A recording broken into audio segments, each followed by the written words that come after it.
നമസ്കാരം. എൻ്റെ പേര് രശ്മി. ഞാൻ SVT ഹോസ്പിറ്റലിലെ ചൈൽഡ് ഡെവലപ്മെന്റൽ തെറാപ്പിസ്റ്റ് ആണ്. നമുക്ക് എല്ലാവർക്കും അറിയാം, ഈ വരുന്ന മാർച്ച് 21 ഡൗൺ സിൻഡ്രോം ഡേ ആയിട്ട് നമ്മൾ സെലിബ്രേറ്റ് ചെയ്യുന്നു. അപ്പൊ എന്താണ് ഡൗൺ സിൻഡ്രോം? നമുക്ക് ആ ഡൗൺ സിൻഡ്രോം കുട്ടികളെ എങ്ങനെ നമുക്ക് നോർമൽ കുട്ടികൾ എന്ന രീതിയിൽ നമുക്കൊന്ന് വളർത്തിയെടുക്കാം എന്നതിനെ പറ്റിയിട്ടാണ് ഞാനൊന്ന് പറയാൻ ഉദ്ദേശിക്കുന്നത്. അത് നമുക്കറിയാം, നമ്മുടെ മനുഷ്യ ശരീരത്തില് 23 പെയേഴ്സ് വെച്ചിട്ട് 46 ക്രോമസോംസ് ആണ് ഉള്ളത്. പക്ഷെ ഈ ഡൗൺ സിൻഡ്രോം ഉണ്ടാവുന്നത് നമുക്ക് 21ാമത്തെ ക്രോമസോമില് ഒരു അഡീഷണൽ പെയറും കൂടെ ചേരുമ്പോഴാണ് ഡൗൺ സിൻഡ്രോം എന്ന് പറയുന്ന ഒരു കണ്ടീഷൻ ഉണ്ടായി തീരുന്നത്.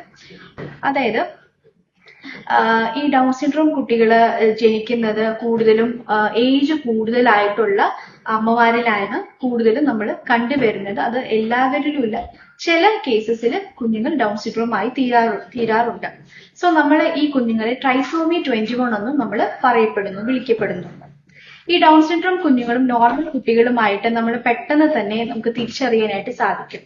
കാരണം അവരുടെ ഫിസിക്കൽ ഫീച്ചേഴ്സ് വളരെയധികം ഡിഫറെന്റ് ആയിരിക്കും നോർമൽ കുട്ടികളെ കാട്ടിയിട്ട്. ഒന്ന് രണ്ട് ചേഞ്ചസ് ചോദിക്കുവാണെങ്കിൽ, ഒന്ന് ഇവരുടെ നേസൽ ബ്രിഡ്ജ്, അതായത് മൂക്ക് ഭയങ്കരമായിട്ട് ഫ്ലാറ്റൻഡ് ആയിരിക്കും. ഇവർക്കൊരു സ്ലാൻഡിങ് ആയിട്ടുള്ള ഐസ് ആയിരിക്കും കാണപ്പെടുന്നത്. ഇവർക്ക് ലോ സെറ്റ് ഇയേഴ്സ് ആയിരിക്കും, കുഞ്ഞ് ഇയേഴ്സ് ആയിരിക്കും ഇവർ കാണപ്പെടുന്നത്. മാത്രമല്ല നമുക്കറിയാം, നമ്മുടെ കൈകളിലെ ക്രീസസ് നമുക്കറിയാം, അത് ഇവരുടെ കൈകളിലെ ക്രീസസ് നോക്കുവാണെങ്കിൽ ഒരു സിംഗിൾ ക്രീസസ് ആയിട്ടായിരിക്കും നമ്മൾ കാണപ്പെടുന്നത്. മാത്രമല്ല ഇവർക്ക് ചില കുഞ്ഞുങ്ങളിൽ പ്രൊട്രൂട്ടഡ് ടങ് കാണാം. ഇവർ എന്ത് കാര്യം ചെയ്യുമ്പോഴും അല്ലെങ്കിൽ എന്ത് പ്രവൃത്തി ചെയ്യുമ്പോഴും ചില കുഞ്ഞുങ്ങളുടെ നാക്ക് പുറത്തായിരിക്കും. അതിനെയാണ് നമ്മൾ പ്രൊട്രൂട്ടഡ് ടങ് എന്ന് നമ്മൾ പറയുന്നത്.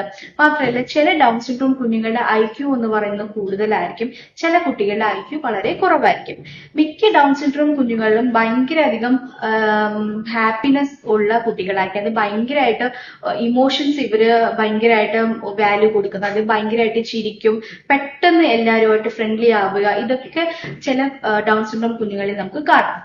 മാത്രമല്ല ഈ ഡൗൺ സിൻഡ്രോം കുട്ടികളാണ് എന്നുള്ളത് നമുക്ക് നേരത്തെ തന്നെ തിരിച്ചറിയാൻ പറ്റുമോ എന്ന് ചോദിക്കുവാണെങ്കിൽ തീർച്ചയായിട്ടും നമുക്ക് പറ്റും. നമുക്ക് ആന്റിനേറ്റൽ പീരീഡ്, അമ്മമാർ പ്രഗ്നന്റ് ആയിരിക്കുന്ന ടൈമിൽ നമ്മൾ സ്കാനിങ് ചെയ്യും. എല്ലാവർക്കും അറിയാം, ആന്റിനേറ്റൽ അനോമലി സ്കാനിങ് നമ്മൾ ചെയ്യും.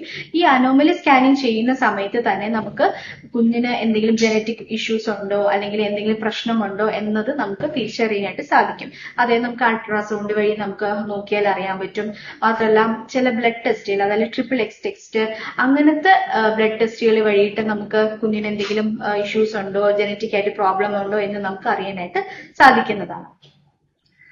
മാത്രമല്ല ഈ ഡൗൺ സിൻഡ്രോം കുഞ്ഞുങ്ങളെ നമുക്ക് ഇവർക്ക് ഭയങ്കര വലിയ രീതിയിലുള്ള ഡെവലപ്മെന്റൽ ഡിലേസ് വരാനുള്ള ചാൻസസ് കൂടുതലാണ്. സോ അതുകൊണ്ട് തന്നെ ഇവർ ജനിക്കുന്ന ടൈമിൽ നമ്മൾ ജനിച്ചു കഴിഞ്ഞാൽ മുതൽ തന്നെ നമ്മൾ ഇവർക്ക് വേണ്ടിയിട്ടുള്ള തെറാപ്പീസും കാര്യങ്ങളും നമ്മൾ കൃത്യമായിട്ട് കൊടുക്കുക എന്നുള്ളതാണ് നമ്മൾ ചെയ്യേണ്ടതും.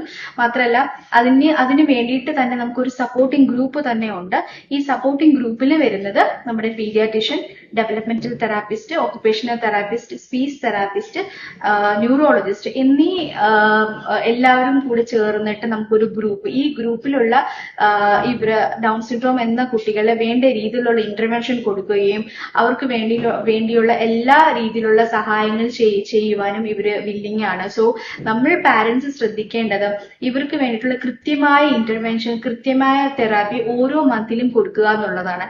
ഇവർക്ക് മെയിൻലി സ്പീച്ചിലും വിഷനിലും ഒക്കെ കുറച്ചൊരു ഡിലേ വരാനുള്ള ചാൻസസ് കൂടുതലാണ്. സോ നമ്മൾ അത് കണ്ടുപിടിക്കുക എന്നുള്ളതാണ്. അത് മാത്രമല്ല നമ്മൾ ഓരോ തെറാപ്പിസ്റ്റിന്റെ അടുത്ത് പോകുമ്പോഴും അവർക്ക് ആ കുഞ്ഞിനെ കിട്ടുന്ന ടൈം എന്ന് പറയുന്നത് വളരെ കുറച്ചായിരിക്കും, ഒരു അരമണിക്കൂർ അല്ലെങ്കിൽ 1 hour ആയിരിക്കും.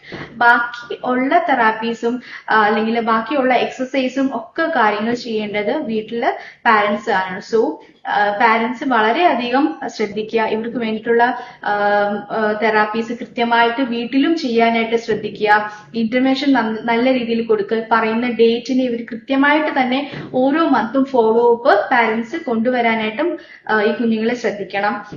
മാത്രമല്ല ഈ ഡൗൺ സിൻഡ്രോം കുഞ്ഞാണ് എന്നുള്ളത് നമ്മൾ നേരത്തെ തന്നെ തിരിച്ചറിയുമ്പോൾ ഡോക്ടേഴ്സ് ചെയ്യേണ്ടതും ഇത് തന്നെയാണ്. പാരന്റ്സിന് വേണ്ടിയിട്ടുള്ള കൗൺസിലിംഗ്, ഇവരെ എങ്ങനെ മുന്നോട്ട് ജീവിപ്പിക്കണം അല്ലെങ്കിൽ ഏത് രീതിയിലുള്ള തെറാപ്പി ആയിരിക്കണം കൊടുക്കേണ്ടത് എന്ന രീതിയിലുള്ള കൗൺസിലിങ്ങും കാര്യങ്ങളും ഒക്കെ നമ്മൾ പാരന്റ്സിനോട് കമ്മ്യൂണിക്കേറ്റ് ചെയ്ത് എങ്ങനത്തെ തെറാപ്പീസ് ആണ് വേണ്ടതെന്നുള്ള വിശദമായിട്ടുള്ള രീതിയിലുള്ള എല്ലാ കാര്യങ്ങളും പാരന്റ്സിന് നൽകുകയും വളരെയധികം അത്യാവശ്യമാണ്. ഈ ഡൗൺ സിൻഡ്രോം കുഞ്ഞുങ്ങളെ നമ്മൾ ഒരു കാരണവശാലും മാറ്റി നിർത്തേണ്ട ഒരു ഗ്രൂപ്പ് കാറ്റഗറി അല്ല. നമ്മൾ എല്ലാവരും ഒരുമിച്ച് ഒരു സപ്പോർട്ട് കൊടുത്ത് ഇവർക്ക് ഒരു നോർമൽ കുട്ടി എങ്ങനെയാണ് വളർന്നു വരുന്നത് ആ രീതിയിലുള്ള അവർക്ക് സ്വന്തമായിട്ടുള്ള കാര്യങ്ങൾ ചെയ്യാൻ വേണ്ടിയിട്ടുള്ള എല്ലാ രീതിയിലുള്ള തെറാപ്പീസും ഇന്റർവെൻഷനും അതിന് വേണ്ടിയിട്ടുള്ള മെഡിക്കേഷൻ ആവശ്യമുള്ള കുട്ടിയാണെന്നുണ്ടെങ്കിൽ അതിന് വേണ്ടിയിട്ടുള്ള മെഡിക്കേഷനും നമ്മൾ കൊടുക്കേണ്ടത് വളരെയധികം അത്യാവശ്യമാണ്. ഇത് ഒരു ജനറ്റിക് പരമായിട്ട് ഉണ്ടാവുന്ന കണ്ടീഷനിൽ സംഭവിക്കുന്ന ഒരു കണ്ടീഷനാണ് ഈ ഡൗൺ സിൻഡ്രോം എന്ന് പറയുന്നത്. സോ ഇത്രയും കാര്യങ്ങൾ പറഞ്ഞത് മനസ്സിലായി കാണുമെന്ന് വിശ്വസിക്കുന്നു. Thank you. നേരിന്റെ വാർത്തകൾ വിരൽത്തുമ്പിൽ. Watch zag news. നേരിന്റെ വാർത്തകൾ നിങ്ങളുടെ വിരൽത്തുമ്പിലെത്താനായി സാഗ് ന്യൂസ് ചാനൽ സബ്സ്ക്രൈബ് ചെയ്തും ഷെയർ ചെയ്തും ഒരു ശരിയായ മാധ്യമ നിലപാടിനൊപ്പം നിൽക്കാൻ ഞങ്ങൾ നിങ്ങളെ ക്ഷണിക്കുന്നു.